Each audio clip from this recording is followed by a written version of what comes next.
What's good, people? It's about that time to randomly relate, reverse rants, and old hate. So check this out, y'all. I put up a little quick picture video showing all the empty seats that nobody bought to go to Fury versus Wilder. Now, I clowned them and had fun with it, yeah. And I don't take it back, But on the serious side of things, what that goes to show you is this. A lot of the same people that even came to the first fight are not interested in coming out here now. And what people are always going to try to tell you is, it's because of COVID. It's because of COVID. Tank Davis just fought and had 16,000 people out. Canelo, Errol Spence, just different people who's been fighting through this COVID time and still been able to, since they started opening certain venues, to get a nice showing. So here we're talking about the WBC World Heavyweight Championship on the line, and nobody wanted to come. If they're not coming, they're not buying the pay-per-views as well. So when the numbers stink, then yeah, we'll call off the event because this is embarrassing. And then they have to have all those empty seats or just taper off where people are not.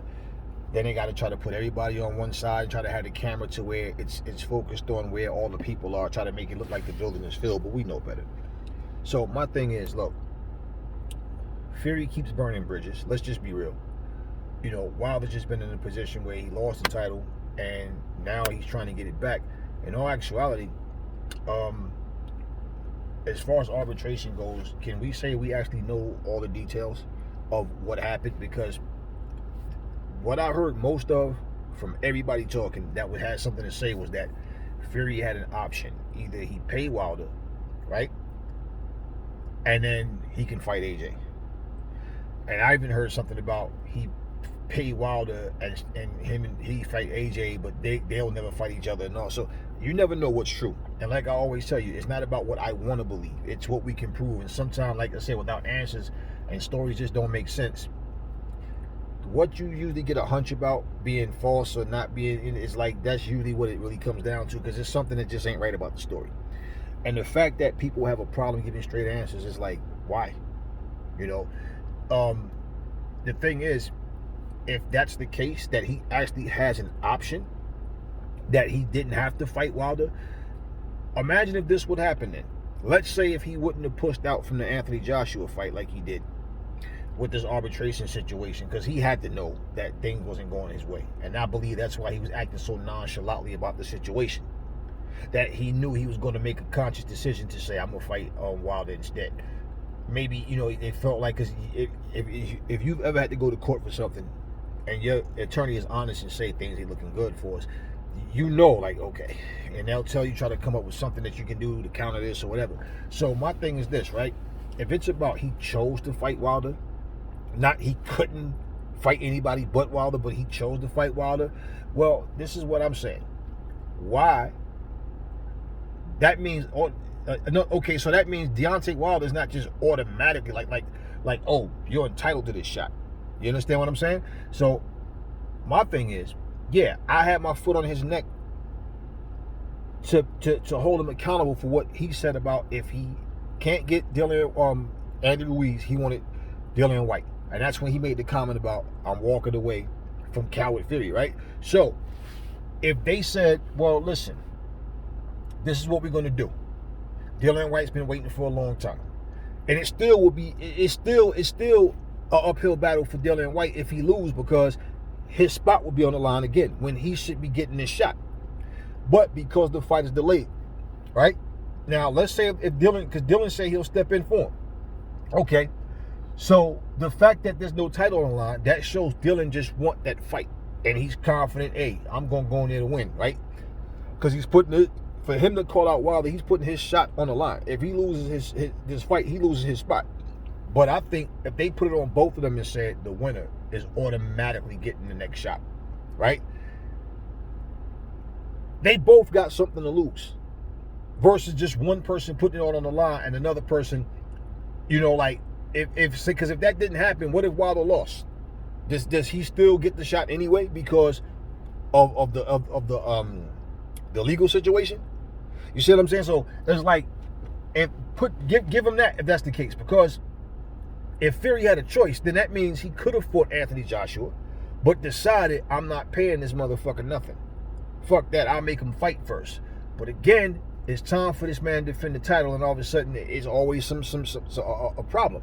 So that being said, if nobody came out to see Fury versus Wilder, people would say, well, who's going to come out to see him versus Dylan? Well, we've already seen that song and dance twice already. And just like myself, there's a lot of people who don't need to see it again. They have no interest. So I'm not going to say in 2 weeks' time, if they was to actually fight now, that I don't think it will be then anyway. Reschedule that fight for a different date. Because to be honest with you, can we honestly say for sure that the fight's going to happen when it's supposed to in October? How we know something ain't going to happen again to either one of them? You know what I'm saying? Like, you don't know. And I was thinking like this, right? What if Fury wound up retiring or something? I was making a video last night, and while I was making the damn video, I had my back door open, and a damn bird flew in the damn room, and it would have been funny because I could have left it in, and no big deal. He flew right past me, and I'm like, what the fuck? And yeah. So anyway, I scrapped that video, you know, because I had to get up, like, to get the bird out the house and all that shit. All right. So anyway, I was thinking, like, what if Fury retired though? Like, imagine if he just shocked everybody out of nowhere and just all of a sudden Fury, you know, Tyson Fury retires. And it would probably be something where it's like his body doesn't feel right or something, or he's something. I can't see him just, because if he just said, I'm retiring with no actual reason other than he just don't want to box no more or something, he knows the first thing everybody's going to say is, you punked out, you were scared of Wilder. You know, and the sad part about Fury is he played games so much that, you know, look, I'm not the only one. For all of the people that make excuses for him and his shenanigans, you know, those bullshit antics, a lot of, like, mature grown adults don't care for that shit. They're like, man, this motherfucker's a clown, man. You know, I don't care for that type of shit. And the thing with him is, you know, I even, you know, was listening to, you know, an interview with Eddie Hearn, and I'm like, you know, people saying he should have fought AJ anyway. Like, well, I'm hearing he want to fight AJ on another date, and I'm like, do you really want to go through that again with Fury? Like, do you really trust what Fury says? Do you really believe that the fight's going to actually happen? All of this shit talking, I always say to y'all, I don't care about shit talking. Shit talking don't mean nothing to me. Get in the ring and then do your talking in the ring. Do all this tough talk. Do it when it counts. And so, after the way he let everybody down with that bullshit, I mean, the real downside to that is you got a fighting champion that wants to unify and wants to fight the top guys there, but nah, we gonna talk shit and use your name for clout, but we not gonna actually fight you. And if you notice something, right? Fury was talking about he need a warm up. He want a tune up fight. You don't hear AJ talking about, oh, I want a tune-up fight or two before I go straight to Fury. He's not saying that. It's Fury. Remember, I want 2 fights this year, with or without AJ. And this is for Undisputed. He's showing no real actual interest, right? Now, remember the interview where they asked him, like, if he was forced to fight Dillian White, would he fight him? And he was saying if they try to force him to fight Dillian White, he said he will vacate the titles. I made a video about that already last year. And that's the video when he was saying how I've been the champion already, the Undisputed. I've beaten the man. I've beaten Klitschko, so I've done it all. There's nothing really left. Belts don't make me. I fight because I love to fight and all that shit. But that's the whole thing. He doesn't care about making history. He doesn't care about Undisputed. He cares about what he wants to do. And this is why, you know, Fury, like, the guy can fight, but his resume, if you look at it, that's one thing that people got to understand. He's living in the past because he beat Klitschko. Okay, well, AJ beat Klitschko as well. So, you know what? And AJ stopped him. You didn't. So that's why, but he beat him easier. Oh, you know what? So what? Doesn't make a difference. We've seen several fighters who one guy beats another guy more convincing than the other, but when they fight, the same guy beats him. So it's like, you know, that's not even a factor. So you both beat Klitschko, so you have no point.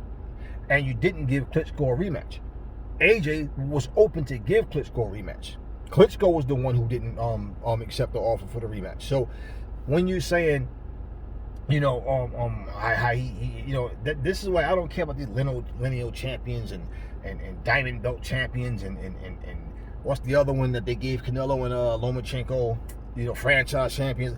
I don't care about none of that stuff, man. It's like, okay, so you're a lineal champion. That means what? That means what? You're living off of a fight that you had years ago. So to say I've been there already, I don't matter. I just fight because I love to fight. Well, remember something. Anthony Joshua was cheering for for Fury to beat Deontay Wilder because he said, and most people agree, that he feels like Tyson Fury would be open for a fight, but Deontay Wilder won't. But then if you look at it, what was accomplished as far as undisputed?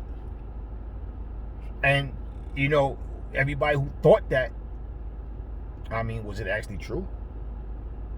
I could understand why he felt like that, and why he believed that, for the same reason we all thought that would be more believable. Looking at the actions of the both fighters, and then Fury is a showman. He talks a lot of shit, and a lot of people like him for that. That's the shit about him that turns me off, because I don't care about all of that. But if you listen to like the way he was talking, remember him saying how him and his father and all that, they're leaving it all up to, and his promoter, to Eddie Hearn and AJ to do what they have to do. Ain't that the same exact thing Wilder said about Fury? In that interview, I'm gonna let him, I'm like Batman, he my sidekick. I'm like Batman, he Robin. I'm gonna let him promote the fight. See how what good a job he do promoting the fight. Because he sat there with headphones on and didn't have nothing to say. So basically it's like, you guys are going into a fight. You're going into a fight and have nothing to say. You don't want to promote your own fight, but then afterwards, all these videos of pity, everybody's against me, pity Wilder, right? And then the same thing, you're going into a fight for undisputed, and you're sitting back letting AJ and Eddie Hearn, letting team that them do everything, and you're sitting back like no enthusiasm. So really, it's times when I question, like, I wonder if they was ever going to fight, period. What was all of this build up now? And so for people who didn't understand my point, which I thought I made it crystal clear, if Deontay Wilder decides to wait on Fury, fine, so be it. The point I was making was, if he decides, well, I don't want to let all this training go to waste, I'm going to fight somebody. The fact that he said, when he said he was moving on from Fury, he wanted Andy Ruiz. And if he couldn't get Ruiz, he wanted Dillian White. And he also said, Dillian White's style is easy to beat. I will knock him out easy. Okay. So then you should have no problem with cherry picking easy style, easy to beat Dillian White. You understand what I'm saying? Not to mention that Dillian's one of the top heavyweights out there. So if you go knock him out and beat him, guess what? You shut his mouth. His title shot is pissed down the drain, and you can move on with your life. Now, let's just say, for example, if Tyson Fury did decide to retire, will Wilder finally fight AJ? We don't know. And I thought about this, right? Think about something, y'all.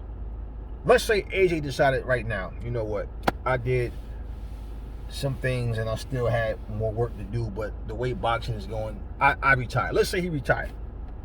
Who could you really look at right now that would carry that torch and be a fighting champion that we could actually respect and enjoy watching? Like who? I know Dillian White has heart. He likes to fight. Joe Joyce is a good fighter, but Joe Joyce is getting up there in age too. Joe Joyce is already like 35, 36 or something like that. So Joe Joyce is getting up there. Daniel Dubois is going through his rebuilding stages, Well, who else can you look at and you really feel like that person is he's going to be he's that guy? And I think Anthony Joshua is one of those people that people don't really understand. Well, because of the bullshit hate. But if you really took him out the picture, man, who really is out there trying to make these fights happen? Who?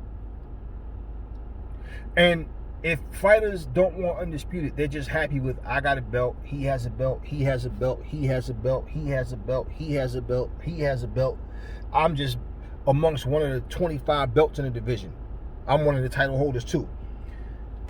I don't even respect that, because you're not daring to be great. You don't want to be great. You don't want to be that guy. You just happy with what you're getting. You're getting a good check, and that's all it comes down to. And you want to hold on to your belt as long as you can. So then we'll just have fighters holding belts hostage, but not really putting their heart and soul into this shit, and coming out here fighting for these millions of dollars that they're making. So just thinking about it, and you know, look, there's only so much people can take. If you really a Tyson Fury fan and a Wilder fan and you didn't come out, maybe it's because y'all are tired of these motherfuckers. Maybe people have so much pride that a lot of people won't say what they really want to say about either one of them, because they're fanboys. But like I said, I'm not on that bullshit. I don't care how much I like a fighter. If you're doing dumb shit, I'm going to call you out on it. Simple. I'm not going to make excuses for the dumb shit you do. The problem with people not understanding that is people just make up fucking lies or go repeat some lies that was told, have no proof of nothing, but they're saying it as if it's true because they want to believe it. Reality is this, y'all. You are only as good as you want to be. So if they're happy, like I said, with walking around with 25 champions in the division, and I see, for me, I feel like if AJ relinquished those titles, or if he lost the title, that's what we have. Just a bunch of people, everybody trying to get crumb, like a cookie falls and all the rats are just trying to get their crumb. That's just the way I see it. Anyway, tell me what y'all think in the comment section. Never fall in love with lies. Remember, the truth brings hate out of people, and I will catch y'all on the next video.